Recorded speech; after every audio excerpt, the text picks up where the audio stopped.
রাজশাহীতে ট্রেনের ধাক্কায় একটি ট্রাক উড়ে গিয়ে বসতবাড়ির ওপর পড়েছে। তাদের রাজশাহী মেডিকেল কলেজ হাসপাতালে ভর্তি করা হয়েছে। শুক্রবার রাত 9:30টার দিকে নগরের কাশিয়াডাঙ্গা রেল ক্রসিংয়ে এই দুর্ঘটনাটি ঘটে। এতে ট্রেনের ইঞ্জিনও বিকল হয়ে যায়। দুর্ঘটনার কারণে রাজশাহী চাঁপাইনবাবগঞ্জ রুটে ট্রেন চলাচল বন্ধ আছে। প্রত্যক্ষদর্শীরা জানান, রাতে একটি কাঠ বোঝাই ট্রাক চাঁপাইনবাবগঞ্জ থেকে রাজশাহীর দিকে আসছিল। রেল ক্রসিংয়ে উঠে ট্রাকটি আটকে যায়। চালক চেষ্টা করেও ট্রাকটিকে রেল লাইনের উপর থেকে সরাতে পারেননি। এর মধ্যেই ট্রেন আসার সময় চালক ও হেলপার নেমে যান। এ সময় চাঁপাইনবাবগঞ্জ থেকে রাজশাহীগামী একটি আইআর শাটল ট্রেন এসে ট্রাকটিকে সজোরে ধাক্কা দেয়। এতে ট্রাকটি উড়ে গিয়ে একটি বসত বাড়ির উপর পড়ে যায়। কাশিয়াডাঙ্গা থানার ভারপ্রাপ্ত কর্মকর্তা ফরহাদ আলী জানান, ট্রাকটি দুমড়ে মুচড়ে গিয়ে বাড়ির উপর পড়েছে। এই দুর্ঘটনায় বাড়িতে শুয়ে থাকা দুজন গুরুতর আহত হয়েছেন। তারা সম্পর্কে দাদি ও নাতি। তাদের হাসপাতালে ভর্তি করা হয়েছে। দুর্ঘটনায় ট্রেনেরও ইঞ্জিন বিকল হয়ে গেছে। কিছুটা দূরে গিয়ে ট্রেনটি থেমে যায়। এরপর ট্রেন চলাচল বন্ধ হয়ে যায়। প্রায় 3 ঘন্টা পর আরেকটি ইঞ্জিন এসে বিকল ইঞ্জিন সহ বগিগুলোকে নিয়ে যায়। তারপর ট্রেন চলাচল স্বাভাবিক হয়।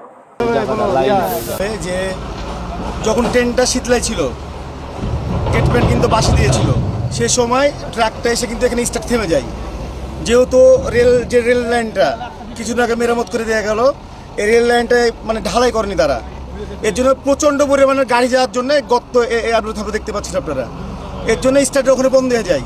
কিন্তু গেটম্যান চেষ্টা করে যে তাড়াতাড়ি আপনি গাড়িটাকে সরান তাড়াতাড়ি। তো এই মুহূর্তে দেখে যে সামনে চলে এসেছে, তখন গেটম্যান দূরে চলে যায় লাল পতাকা নিয়ে। তো উনি তো এখন মানে যে ইয়াটা তখন ওই মনে করেছে যে না আবার স্টার্ট হয়ে গেছিলো, তো পিছনে টানো হচ্ছে, পিছনে বেঁধে গেছিলো।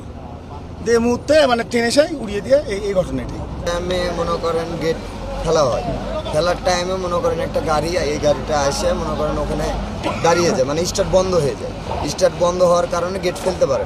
গেট যখন না ফেলতে পারে তখন পরে আবার গাড়িটা স্টার্ট করার পরে ড্রাইভার চেষ্টা করে গাড়িটা এপার থেকে ওই পার নিয়ে যাওয়ার, কিন্তু এটা বিফলে আপনার ট্রেন আসে মারার পরে এই অবস্থা। এ বাড়ির শিশু এবং মানে শিশুর যে দাদি তারা গুরুতর আহত। ওনারা রাজশাহী মেডিকেল কলেজ হাসপাতালে আছে। ট্রাকটা তখন ট্রেন আসছিল, আসতে মনে কর ট্রাকটা মনে কর যখন থেমে ভেতরে যখন থেমে ড্রাইভার নেমে গেছে, আর মনে ট্রেনগুলো হড়হড় করে চলে এসেছে। আমার ছেলেরা চিল্লে আমরা লাইন পার হয়ে গেছে ওর থেকে। শারমিন শিমু, বরেন্দ্র টেলিভিশন।